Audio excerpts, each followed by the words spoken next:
श्री स्वामी समर्थ जय जय स्वामी समर्थ। अनंत कोटी ब्रह्मांड नायक राजाधिराज योगीराज अक्कलकोट निवासी सद्गुरु श्री स्वामी समर्थ महाराज की जय। कसे आहात सर्व स्वामी भक्तांनो? तुम्ही सदैव आनंदी राहा हीच स्वामींच्या चरणी प्रार्थना। तुमच्या सर्वांच्या सर्व चांगल्या इच्छा स्वामी महाराज पूर्ण करोत आणि आजचा दिवस तुमचा आनंदात जाऊ हीच स्वामींच्या चरणी प्रार्थना। प्रथम तुम्हा सर्वांचं खूप खूप मनापासून स्वागत करते तुमच्या अनुभवांनी बनलेला भक्त आम्ही स्वामींचे या चॅनलमध्ये। मित्र आणि मैत्रिणींनो, मी शुभांगी पोळ तुम्हा सर्वांचं खूप खूप मनापासून स्वागत करते आहे। श्री स्वामी समर्थ आणि स्वामींच्या लीला खरोखरच खूप आगाध आहेत। ज्या भक्ताने मनापासून श्री स्वामी समर्थांच्या सेवेला सुरुवात केली तर त्या भक्ताच्या आयुष्यामध्ये कधी कधी श्री स्वामी समर्थ लवकर चमत्कार करत असतात, तर काही भक्तांच्या आयुष्यामध्ये श्री स्वामी समर्थांचे चमत्कार व्हायला उशीर लागत असतो। परंतु मित्र आणि मैत्रिणींनो, ज्या भक्ताने श्री स्वामी समर्थांच्या सेवेचा मार्ग निवडला तर त्या भक्ताला काही काळानंतर का होईना परंतु स्वामींचे अनुभव हे नक्कीच येत असतात। मित्र आणि मैत्रिणींनो, वेळ ही कोणतीही असो, वाईट असो किंवा चांगली असो, परंतु ज्या वेळेस तुम्ही विश्वासाने श्री स्वामी समर्थांच्या भक्तीचा मार्ग निवडत असता तर त्यावेळेस ना कितीही वाईट परिस्थिती असली तरी देखील तुम्ही जर स्वामी मार्ग सोडला नाही तर स्वामींना तुमच्या या परिस्थितीतून तुम्हाला बाहेर काढण्यासाठी यावंच लागतं। मित्र आणि मैत्रिणींनो, खूप अशी लोक आहेत की त्यांना काही काळापर्यंत स्वामींनी कोणतेच अनुभव दिलेले नाहीत आणि त्याचबरोबर अशी देखील लोक आहेत की ते स्वामी सेवेत येण्या अगोदर सुद्धा काही लोकांना स्वामींनी अनुभव दिलेले आहेत किंवा काही लोकांना तर स्वामी सेवेमध्ये आल्या आल्या स्वामींनी अनुभव दिलेले आहेत। तर मित्र आणि मैत्रिणींनो, आज मी जो तुम्हाला अनुभव सांगणार आहे या ताई जालनामध्ये राहणाऱ्या जालना जिल्ह्यातील या ताई आहेत। तर त्या ताईंना ना स्वामींच्या सेवेमध्ये आल्यानंतर काही वर्ष स्वामी अनुभव आले नाहीत, परंतु ज्या वेळेस स्वामींचे अनुभव यायला सुरुवात झाले तर पावलोपावली जणू काही ते काही बोलत आहेत, ते सर्व काही श्री स्वामी समर्थ ऐकत आहेत। तर असा त्या ताईंचा अनुभव। मित्र आणि मैत्रिणींनो, त्या ताई या शेती करतात, त्यामुळे त्यांना सेवा वगैरे करायला कोणताच वेळ नाही, परंतु त्यांची शेती म्हणजे सकाळी 7 ते संध्याकाळी 7-7:30 वाजेपर्यंत त्या शेतामध्येच असतात। एवढं त्यांना म्हणजे शेतामध्ये काम असतं। चला तर मग त्या ताईंनी कोणकोणती सेवा केली आणि ताईंना श्री स्वामी समर्थांची म्हणजे स्वामी कसे प्रसन्न झाले, चला तर जाणून घेऊया त्या ताईंच्या शब्दामध्ये। ताई सांगायला सुरुवात करतात, सर्वात प्रथम तुम्हा सर्वांना श्री स्वामी समर्थ जय जय स्वामी समर्थ। मी जालना जिल्ह्यामध्ये राहणारी रहिवासी आहे। मी म्हणजे आमची शेतीचा व्यवसाय असल्यामुळे आणि आमचं काम म्हणजे काय आहे की शेतीमध्ये जे आम्ही पिकं वगैरे पिकवतो तर त्यातून बिया काढायच्या आणि त्या कंपनीला विकायच्या, म्हणजे आमचा हाच व्यवसाय प्रत्येक दररोज हेच। आणि आम्हाला काम हे भरपूर असतात, दररोज कोणत्या ना कोणत्या पीक वगैरे म्हणजे फळ वगैरे पकलं किंवा भाजीपाल्याच्या बिया किंवा फळभाज्याच्या कोणत्याही बिया असोत, परंतु आम्हाला म्हणजे दिवस सकाळी 7 वाजल्यापासून संध्याकाळी 7-7:30 वाजेपर्यंत आम्ही शेतामध्येच असतो। एवढी म्हणजे आम्हाला कामं आणि आमचं प्रत्येक वेळ असं असतं की म्हणजे आम्हाला त्याच्या व्यतिरिक्त कोणताही पर्याय नाही, त्यामुळे आम्ही दुसरा व्यवसायात जास्त काय पडत नाही। शेती भरपूर असते, पाणी वगैरे आहे, त्यामुळे आम्ही शेतीचाच व्यवसाय मनापासून आणि आनंदाने करत असतो। तर म्हणजे आमच्या इकडे कोणीही श्री स्वामी समर्थांची भक्ती करत नाही, कोणी सुद्धा भक्ती करत नाही। म्हणजे ज्या वेळेस ना मी स्वामींच्या सेवेमध्ये आले तर तो देखील एक म्हणजे असं झालं की अचानकच मी स्वामींच्या सेवेमध्ये आले। आणि कसे आले म्हणजे काय झालं होतं की माझ्या मिस्टरांचा जो स्क्रीन टचचा मोबाईल होता तर त्यांचा मोबाईल खराब व्हायला सुरुवात झाली होती आणि त्यानंतर मग त्यांनी काय केलं की त्यांच्या स्वतःसाठी एक नवीन मोबाईल आणला। तर ते मला म्हणाले की हा जो जुना मोबाईल आहे तर हा थोडा थोडा चालतो आहे, म्हणजे एवढं काय त्याचं चार्जिंग वगैरे टिकत नव्हतं, परंतु दिवसातून संध्याकाळी वगैरे चार्जिंग केला तर एक दिवस त्याचं फुल चार्जिंग टिकायचं। तर मग त्या मोबाईल मला त्यांनी दिला आणि त्यांच्यासाठी दुसरा मोबाईल आणला।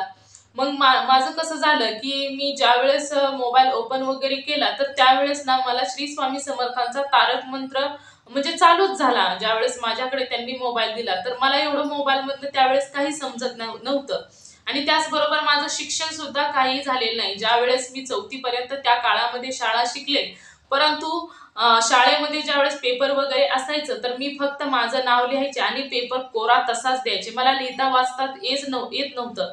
माझं कोणतंच म्हणजे हे काय आहे हे काय आहे मला काहीच समजत नव्हतं. त्यामध्ये मला इंटरेस्ट सुद्धा नव्हता. त्यामुळे ज्यावेळेस मी अभ्यास करायला बसायचे तर मुळाक्षरे वगैरे काढायला तर मला झोप लागायची. त्यामुळे 4थी पर्यंत शिक्षण झालं, परंतु मला काही सुद्धा येत नाही, म्हणजे वाचता लिहिता काही नाही.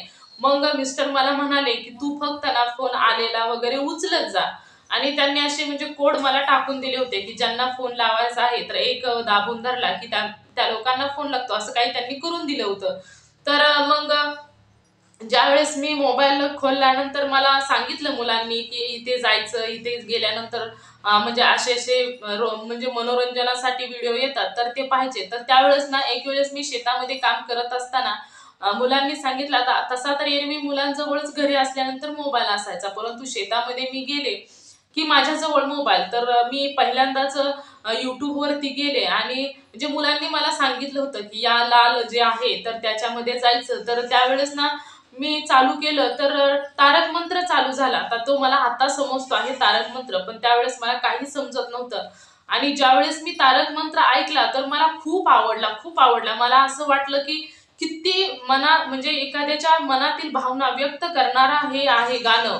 त्यावेळेस मला काही माहित नव्हतं आणि मग मी तो मंत्र मला खूप आवडल्यामुळे मी तो मिस्टरांना सांगितलं की हे काय आहे. तर मिस्टर आणि आम्ही दोघेही बरोबरच शेतामध्ये काम करतो.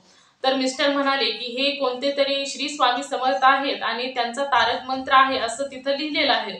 तर मग मला खूपच आवडलं. आवडल्यानंतर मी तो दिवसभर तारक मंत्र ऐकला. म्हणजे मला ते तारक मंत्र असं वाटलं की आपण देखील, मग मी दिवसभर तो तारक मंत्र ऐकल्यानंतर तो माझ्या तोंडामध्ये म्हणजे थोडा थोडा लक्षात बसायला लागला.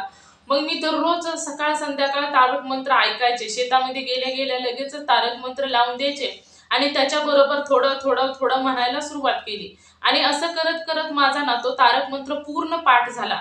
तर ज्यावेळेस मी तारक मंत्र लावून द्यायचे तर मी देखील म्हणायचे. तर मिस्टर मला म्हणाले की अगं तू ना असे तारक मंत्र म्हणू नकोस, तर तू मोबाईल बंद कर आणि मग तुला येतोय का बघ. तर त्यानंतर ना मी मोबाईल वगैरे बंद करून त्यांना तो तारक मंत्र म्हणून दाखवला. मी डोळं झाकून तारक मंत्र बोलत होते. तर त्यावेळेस ना माझा खरोखरच तारक मंत्र ना पूर्णच पाठ झालेला होता आणि मी त्यांना म्हणून देखील दाखवला. तर ते म्हणाले की हे कोणते तरी श्री स्वामी समर्थ बाबा आहेत. मग त्यानंतर ना माझ्याकडे श्री स्वामी समर्थांचे अनुभव यायला सुरुवात झाली, म्हणजे मोबाईलवरती. तर मी दररोज मग तारक मंत्र लावायचे. त्यानंतर मग अनुभव पाहायला सुरुवात केली आणि म्हणजे माझं मनच स्वामींकडे ओळायला सुरुवात झाली. तर म्हणजे मला असं वाटायला लागलं की आपण देखील, म्हणजे एवढे लोकांना खूप सुंदर सुंदर अनुभव येत आहेत आणि असं वाटतं की हे काही असं होऊच शकणार नाही, परंतु स्वामी असं काही अशक्य हे शक्य करून दाखवतात. मग आपण देखील स्वामी सेवेमध्ये आलं पाहिजे.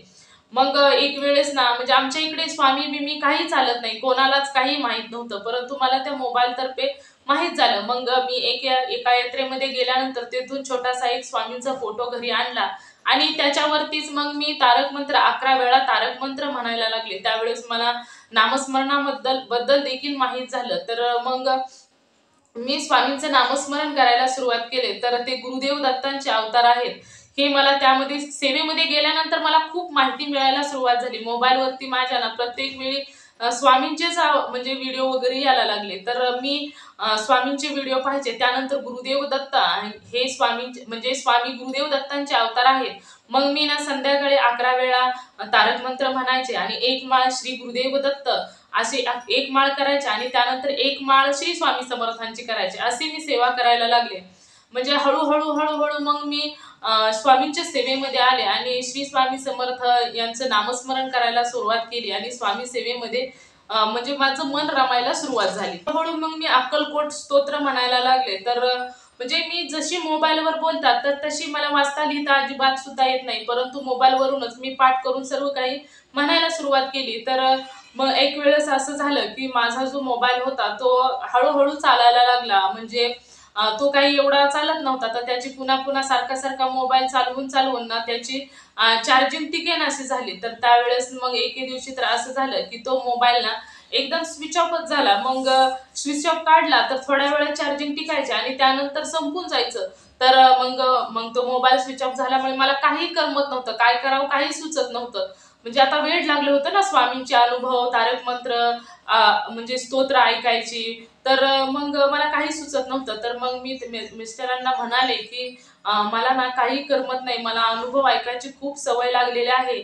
तर ना तुम्ही लवकर मला मोबाईल वगैरे नवीन तरी घेऊन द्या, नाहीतर हा मोबाईल दुरुस्त तरी करून द्या. तर दुरुस्त करायला टाकला, परंतु तो काही दुरुस्त होईना. तर मग अगोदर ते म्हटले की नाही नाही, तुला अजिबात सुद्धा मोबाईल घेणार नाही. तर मग मी स्वामींना सांगितलं की स्वामींना, तुम्ही मला वेळ लावला आहे तुमचा, आता माझा हट्ट तुम्ही पुरवायचा. मला ना असं म्हणजे करमेनासा झालेला आहे, मला ना मोबाईल हवा आहे आणि मला तुमचे अनुभव ऐकण्यासाठी मला मोबाईल हवा आहे. तर त्यावेळेस ना मिस्टर तर नाही बोललेले आहेत. तर आता तुम्हीच माझा हट्ट पुरवायचा. मग असं झाल्यानंतर त्या दिवशी संध्याकाळी मी शेतातून 7:30ला घरी गेले आणि गेल्यानंतर स्वयंपाक वगैरे केला आणि तेथे चुलीच्या शेजारी, शेगडीच्या शेजारी मी अशीच बसलेली होती. तर मिस्टर अचानकच बोलले की मी ना तुझ्यासाठी मोबाईल ऑर्डर केलेला आहे. तर तुला मोबाईल येईल 12 तारखेपर्यंत. मला एवढी तारीख माहीत नाही. तर 12 तारखेपर्यंत येईल. तर मी पटकन उठले आणि दिवस मोजायला सुरुवात केली. तर 12 तारखेपर्यंत, 12 तारीख किती दिवसांनी आहे?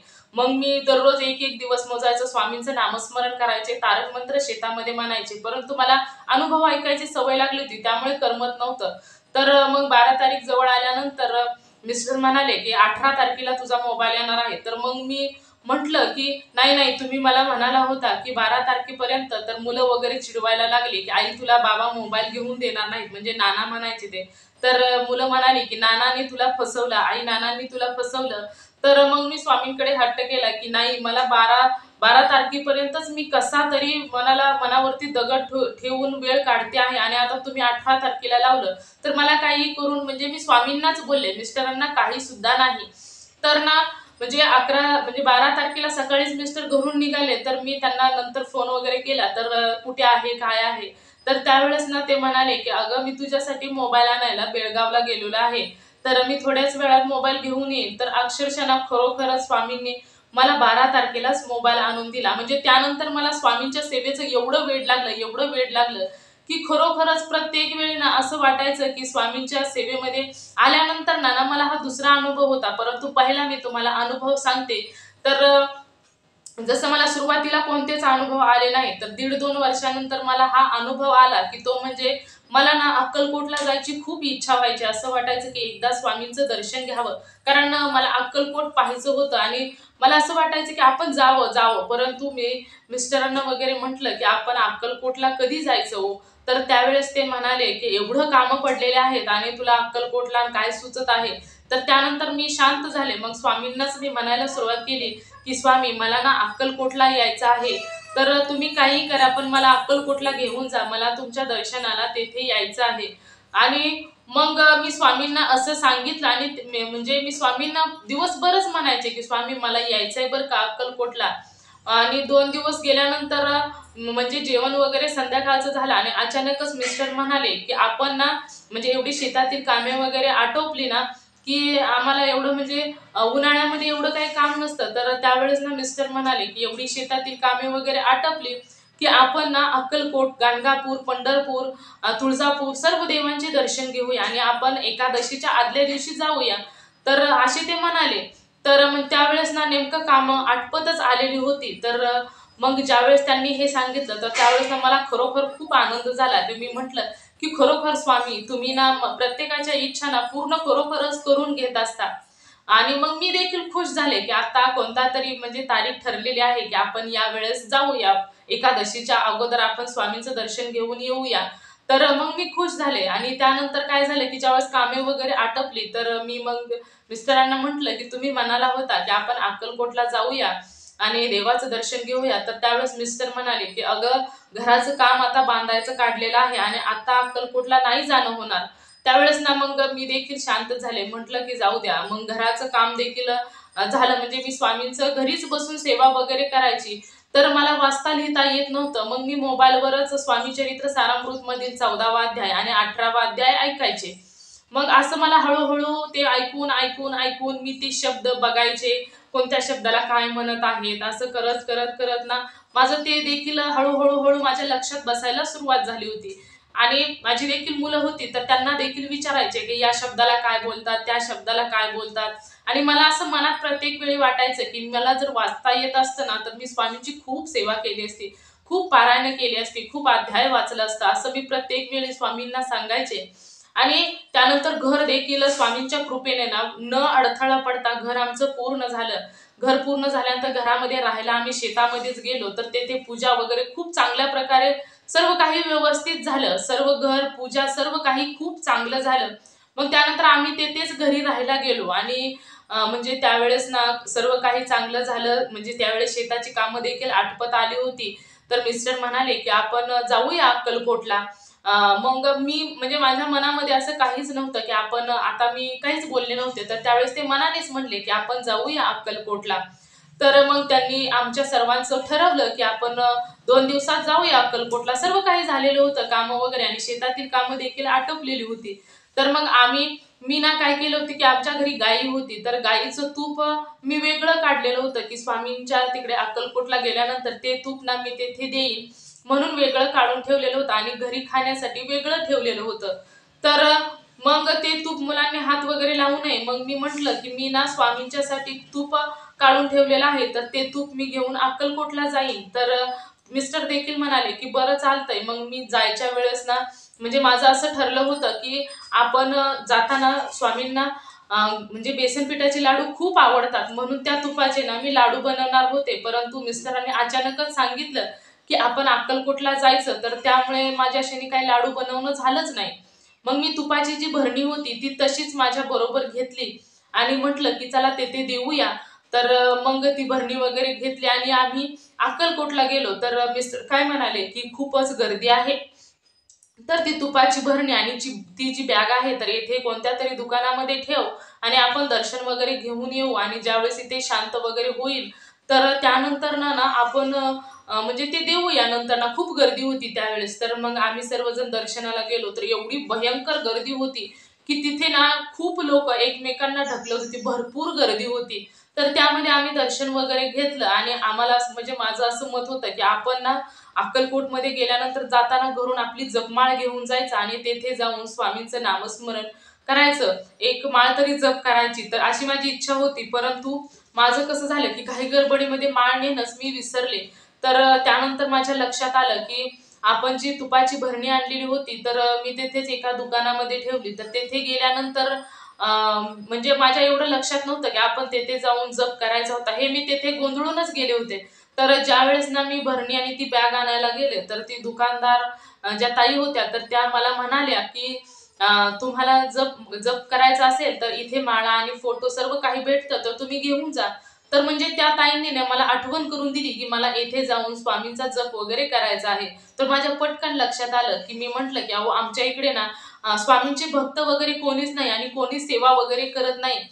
तर मग त्यावेळेस ना माझ्या अचानकच लक्षात आलं की आपण एखादा अनुभव सांगितला आणि एखाद्याला जर इच्छा झालीच की आपण स्वामींच्या सेवेमध्ये यावं, तर त्यांच्याकडे काहीच नसेल ना, आमच्या इकडे ह्यात देव काही चालत नाही. तर त्यावेळेस माझ्या लक्षात आल्यामुळे मी तेथून म्हणजे जपमाळ ना 5 घेतल्या आणि स्वामींचे फोटो देखील 5 घेतले आणि म्हटलं की जर कोणाला इच्छा झाली तर आपण त्यांना देऊया.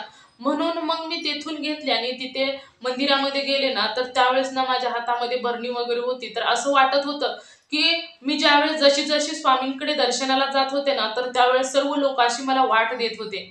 तर मी ना डायरेक्ट स्वामींच्या मूर्तीच्या समोर गेले. तेथे गेल्यानंतर तिथे मी तुपाची भरणी त्यांना दिली. म्हणजे मला एवढं आश्चर्य वाटलं की एवढी गर्दी आणि मलाच रस्ता दिला. जणू काही स्वामींनी मला बोलवलंच होतं. हे म्हणजे मी आश्चर्यचकित झाले. कारण सुरुवातीला दर्शन घ्यायला गेले तर खूप गर्दी होती. मग ज्यावेळेस माझं सर्व काही व्यवस्थित दर्शन झालं, मग मी गेले आणि स्वामींचं जप करायला सुरुवात केली.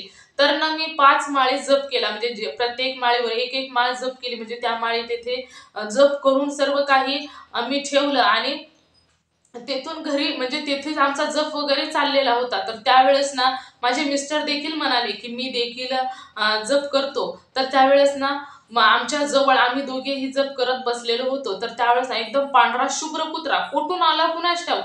आम्ही ना असं पुढं बघूनच स्वामींचं नामस्मरण करत होतो. तर तो पांढरा शुभ्र कुत्रा आला आणि म्हणजे आम्हाला चिकटूनच बसला. तर चिकटून बसल्यानंतर आम्हाला देखील आश्चर्य वाटलं. तर मी मिस्टरांना खुणवलं, की "ते बघा ना, आपल्या जवळ काय येऊन बसलंय." तर त्यावेळेस ना आम्ही पाहिलं तर ते कुत्रं आमच्या दोघांच्या जवळ चिकटून बसलेलं होतं. तर त्यावेळेस आम्ही दोघांनीही त्या कुत्र्याला दर्शन घेतलं, कुत्र्याचं नमस्कार केला आणि ज्यावेळेस आम्ही दोघांनी डोकं टेकवून नमस्कार केला तर त्यावेळेस ना अचानकच ते कुत्रं उठलं आणि जे वटवृक्षाचं झाड आहे तर त्या वृक्षाकडे निघून गेलं. म्हणजे आमचं जर काम झालं का त्याला म्हणजे जणू काय ते आम्हाला दर्शन द्यायला स्वामींच्या रूपामध्ये आमच्या जवळ आलं होतं. तर आमचं दर्शन वगैरे झालं आणि तो कुत्रा निघून गेला. म्हणजे हे ज्यावेळेस आम्हाला वाटलं की साक्षात श्री स्वामी समर्थ आम्हाला दर्शन द्यायला आले होते ना, तर त्यावेळेस आम्हाला खरोखर खूप आनंद झाला. म्हणजे हा मला पहिला आलेला अनुभव होता की मी अक्कलकोटला गेले आणि तेथे गेल्यानंतर स्वामींनी साक्षात मला दर्शन दिलं. म्हणजे हा अनुभव खूप खूप सुंदर. मला या अगोदर 1.5-2 वर्ष मला कोणत्याही प्रकारचा अनुभव आला नव्हता. परंतु ज्यावेळेस मी स्वामींच्या सेवेमध्ये 2 वर्ष झाल्यानंतर हा मला पहिला अनुभव आला. मग त्यानंतर ना मला प्रत्येक वेळी अनुभव यायला सुरुवात झाली. प्रत्येक वेळी जेव्हा जेव्हा मला असं वाटायचं की काही एखादी गोष्ट आहे की काय करायचं आहे, तर ना मला प्रत्येक वेळी स्वामी लगेचच दर्शन द्यायचे. तर ना पहिल्यांदा ज्यावेळेस मी तिथून आले तर घरी आल्यानंतर मला असं वाटायचं की आपण ना खरोखर स्वामींचं काहीही वाचावं. स्वामी चरित्र मी येताना घेऊन म्हणजे माझ्याकडे स्वामी चरित्र सारामृत आणलेलं होतं आणि गुरुचरित्रचं सुद्धा मी ग्रंथ आणला. परंतु मला वाचताच येत नव्हती. खूप खंत वाटायची. तर त्यानंतर ना ना म्हणजे अचानकच कसं काय कोणास ठाऊक परंतु मला हळूहळू वाचायला सुद्धा यायला लागलं. मी मुलांना विचारायचे, हे अक्षर कोणतं, ते अक्षर कोणतं? तर ते ना माझं प्रत्येक गोष्ट लक्षात बसायला सुरुवात झाली. तर मग मी पुन्हा स्वामी चरित्र सारामृतचा 14वा आणि 18वा अध्याय मी पुस्तक पुढे ठेवून ते 2 अध्याय ना वाचायला सुरुवात केली आणि म्हणजे मी पूर्वी देखील मोबाईलवर ऐकायचे. त्यामुळे ना मला ते शब्द न शब्द असं तोंडाखालीच आल्यागत मी ज्यावेळेस वाचायचे ना, तर त्यावेळेस ना पट वाचायला सुरुवात म्हणजे माझे दोन्हीही अध्याय पाठ झाल्यागतच माझ्या तोंडाखालूनच जायला लागले. आणि मी गुरुचरित्राचं देखील पारायण करण्यासाठी ते ग्रंथ आणला. परंतु मिस्टरांना मी म्हटलं, की तुम्हाला म्हणजे तुम्ही हे पारायण करा. मला काही वाचता लिहिता येत नाही. तर मिस्टर म्हणाले, की जरा शेतातील कामे वगैरे आटपली, की मी हे पारायण तुला पूर्ण करून देतो. मी करतो असं मिस्टरांनी देखील सांगितलं. म्हणजे माझ्या मिस्टरांना देखील स्वामींवर खूप विश्वास आहे. आमचं संपूर्ण घर स्वामींवर विश्वास ठेवतं. तर प्रत्येक वेळी ना मला स्वामींचे खरोखर पावलोपावली अनुभव येतात. तर हा देखील माझा अनुभव आणि त्यानंतर ना ना आमच्या घराच्या समोर चिमण्या वगैरे येतात म्हणून आम्ही दररोज तांदूळ टाकत असतो. तर एके दिवशी असं झालं, की मी ना म्हणजे गुरुचरित्राचं ग्रंथ आणल्यानंतर आणि श्री गुरुदेव दत्तांचे देखील माळ जप करायचे. तर त्यानंतर ना मला हळू असं जाणवायला लागलं, की आम्ही तांदूळ वगैरे टाकतो तर तेथे चिमण्याच येत नाहीत. तर मग मी मिस्टरांना एकदा म्हटलं, की "अहो मी जेव्हा बघत असते तर तेथे ना 3च चिमण्या असतात आणि आपण एवढे तांदूळ विस्कटतो परंतु चिमण्या, पाखरं कोणती काहीच येत नाही." तर मिस्टर म्हणाले, "अगं नाही, ज्या वेळेस मी तांदूळ वगैरे विस्कटतो तर भरपूर चिमण्या असतात, खूप पाखरं तेथे येतात आणि तांदूळ खातात. तुलाच का असं दिसत आहे?" तर मी दररोज तांदूळ वगैरे टाकून त्यांचं झालं. मी घरातील स्वयंपाक वगैरे करून झाला. मी बाहेर जर आले ना, तर मला नेहमी 3च चिमण्या दिसायच्या आणि 3 चिमण्या बरोबर एका लाईनीमध्ये दिसायच्या. तर प्रत्येक वेळी असंच व्हायला लागलं. तर मी मिस्टरांना बोलले, तर ते म्हणाले, "नाही, मला खूप दिसतात." तर मग म्हणजे काही दिवस निघून गेल्यानंतर ना, मी अक्कलकोट स्तोत्र देवाच्या समोर बसून असे म्हणत होते आणि त्यावेळेस ना अचानकच माझं लक्ष दिव्याकडे गेलं. तर दिव्यामध्ये ना जी 3 चिमण्या असतात ना, त्यातील एक चिमणी म्हणजे बरोबर दिव्यामध्ये अशी बनलेली पाहिल्यानंतर मी लगेचच माझ्या मिस्टरांना वगैरे बोलवून घेतलं आणि दाखवलं, की बघा ही चिमणी मी ज्यावेळेस तुम्हाला 3 चिमण्या म्हणत होती ना बाहेर, तर त्यातील ना एक चिमणी या दिव्यामध्ये मला दिसत आहे. तर ना प्रत्येक वेळी ना त्या दिव्यामध्ये मी सेवा वगैरे करायला लागले, की त्या दिव्यामध्ये एकदा तर गणपती दिसले. पुन्हा त्यानंतर श्री स्वामी समर्थ मला दिसायला सुरुवात झाली. फूल, चंद्रकोर असे वेगवेगळे आकार प्रत्येक वेळी त्या दिव्यामध्ये मला दिसतात. तर मला प्रत्येक वेळी असं जाणवतं, की माझी जी सेवा मी करते आहे, तर ते स्वामी प्रत्येक वेळी स्वीकार करत आहेत आणि मला प्रत्येक वेळी स्वामी ना साथ देतात आणि आता ना मला सर्व काही जी काही मी सेवा करते आणि हळूहळू मला वाचायला सुद्धा यायला लागलं आहे. तर मी स्वामी चरित्र सारामृत हा जो ग्रंथ आहे, तर यामधील थोडं वाचायला शिकले आहे आणि मला असं वाटतं, की मला ना स्वामींनी खूप वाचायला शिकवावं, म्हणजे मला वाचायला यावं. मग मी देखील पारायण करेन आणि म्हणजे एवढा वेळ नसतो ना, की त्यामुळे मला दिवसभर आम्हाला सकाळपासून संध्याकाळपर्यंत शेतातील कामे वगैरे असतात. त्यामुळे कोणत्याही प्रकारचा वेळ एवढा काही शिल्लक नसतो. त्यामुळे जरा जरा मला पटपट वाचायला जरी यायला लागलं तर मी देखील पुन्हा फास्ट म्हणजे पारायण वगैरे रात्री का होईना पण करीन. आणि मला ना खूप खूप स्वामींची सेवा करायची इच्छा आहे. पण ज्यावेळेस मला वाचता येईल तर त्यावेळेस मी खरोखर स्वामींची पारायण वगैरे भरपूर करेन. श्री स्वामी समर्थांना मला खूप वेळा माझ्या स्वप्नामध्ये येतात आणि मला दर्शन देखील देऊन जातात. असं वाटतं की म्हणजे माझ्या प्रत्येक वेळी श्री स्वामी समर्थ हे बरोबरच असतात, हे मला पावलोपावली जाणवत असते. तर हाच माझा अनुभव आहे. तर सर्वांना श्री स्वामी समर्थ, जय जय स्वामी समर्थ. तर मित्र आणि मैत्रिणींनो, या जालना जिल्ह्यामध्ये राहणाऱ्या या ताईंचा अनुभव खरोखरच खूपच सुंदर आहे. तर ज्या भक्तांना कधी कधी उशीर लागतो स्वामींचे चमत्कार त्यांच्या आयुष्यामध्ये व्हायला, तर खरोखरच त्या भक्तांनी, काही भक्त असे असतात की स्वामींच्या सेवेमध्ये आल्यानंतर त्यांना अनुभव येत नाही किंवा काही परीक्षा द्यावी लागतात, त्रास होतो, तर त्यावेळेस ना ते स्वामींची सेवा सोडून जातात. मी खरोखर मनापासून तुम्हा सर्वांना सांगू इच्छिते की स्वामींच्या सेवेमध्ये येणं खूप सोपं आहे, परंतु स्वामींच्या सेवेमध्ये टिकून राहणं खूप अवघड आहे. तर जो भक्त मनापासून स्वामींच्या सेवेमध्ये टिकून राहणं हे खरोखरच खूप महत्वाचं आहे. आणि जो भक्त टिकून राहत असतो ना, तर त्याच्या आयुष्याचा भार हे साक्षात श्री स्वामी समर्थ चालवत असतात. खरोखरच श्री स्वामी समर्थांचा एखादा जरी अनुभव आला आणि त्यानंतर त्या भक्ताला प्रत्येक वेळी अनुभव यायला सुरुवात होते. म्हणजे पावलोपावली त्या भक्ताला अनुभव येत असतात. जणू काही त्याला असं वाटतं की आपल्या बरोबर श्री स्वामी समर्थच आहेत. आपल्या आयुष्याचा भार खरोखरच ते चालवत आहेत. ते पदोपदी क्षणोक्षणी त्या भक्ताला अनुभव देत असतात की मी नेहमी तुझ्या बरोबर आहे. जसे श्री स्वामी समर्थ प्रत्येक भक्ताला म्हणत असतात की भिवू नकोस, मी तुझ्या पाठीशी आहे. आणि नेमके याच पद्धतीने ते प्रत्येक भक्ताच्या पाठीशी असतात. फक्त श्री स्वामी समर्थांवरती विश्वास तेवढा असणे खूप गरजेचे आहे. आणि जेवढा तुमचा विश्वास दृढ असेल तेवढे स्वामी तुमच्या बरोबर असतील. मित्र आणि मैत्रिणी, खरोखरच खूप सुंदर या ताईंचा अनुभव. तर तुम्हाला या ताईंचा अनुभव कसा वाटला नक्कीच मला कमेंट करून सांगा. आणि जर तुम्हाला देखील श्री स्वामी समर्थांचा एखादा अनुभव आलेला असेल तर मी येथे तुम्हाला व्हॉट्सअप नंबर देते. तर या नंबरवरती तुम्ही तुमचा अनुभव शेअर करायचा आहे. तुमचा अनुभव ऐकून जो कोणी भक्त स्वामी सेवेत येईल तर याचे पुण्य तुम्हालाच मिळणार आहे. त्यामुळे तुम्ही तुमचा अनुभव हा नक्कीच शेअर करायचा आहे. मित्र आणि मैत्रिणींनो, तुम्ही सर्वांनी मिळून माझा व्हिडिओ शेवटपर्यंत ऐकला त्याबद्दल मी मनापासून तुम्हा सर्वांची खूप खूप आभारी आहे. पुन्हा भेटूया श्री स्वामी समर्थांच्या अशाच एखाद्या सत्य अनुभवाबरोबर. तोपर्यंत श्री स्वामी समर्थ, जय जय स्वामी समर्थ. तुम्ही नेहमी सुखी राहा, समाधानी राहा, आनंदी राहा आणि श्री स्वामी समर्थांचं नामस्मरण करत राहा. तर धन्यवाद. पुन्हा भेटूया श्री स्वामी समर्थांच्या अशाच एखाद्या सत्य अनुभवाबरोबर. तोपर्यंत श्री स्वामी समर्थ.